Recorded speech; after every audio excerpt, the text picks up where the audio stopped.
తీసుకొని వచ్చాము. ఇప్పుడు ఇది యాంటీబయాటిక్ సోపు. దీంట్లో మనము వేపాకుతో సమ్మేళితమైన ఔషధాలను కలిపాము. అయితే ఇది మనం చర్మానికి దీని ద్వారా స్నానం చేస్తే అంటే దీని ధరలు ఎక్కువగానే ఉంటాయి కాబట్టి, ఎందుకంటే ఈ దాంట్లో మేము కలిపిన నూనెల ధరలు ఎక్కువ.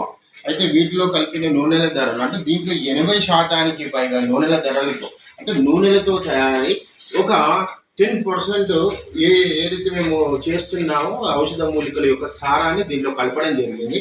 అయితే ఈ సబ్బుల ధరని మనం గమనించినట్టయితే రూ. 120గా మేము ఈరోజు మార్కెట్లోకి అందుబాటులోకి తీసుకొని వచ్చాము. అయితే దీని ద్వారా స్నానం చేస్తే లభించే లాభాలు ఎలా ఉంటాయంటే, ఎవరికైతే చర్మం పైన చర్మ రోగాలతో బాధపడే వాళ్ళు, ఎవరైతే బాగా దురదలు కానీ ఇంకా ఇతరాత్ర చర్మ రోగాలు కానీ గజ్జి తామర ఇట్లాంటివి ఏవైనా సరే సమస్యలు వచ్చి బాధపడే వాళ్ళు మేము తయారు చేసే సబ్బులు నిలబడినంత అంటే అట్లా స్నానం చేసేటప్పటికి ఏమవుతుందంటే చర్మం పైన ఆ చర్మ రోగానికి సంబంధించిన అంశము ఇంకా ముందుకు వెళ్ళకుండా అక్కడ అడ్డుకట్టలా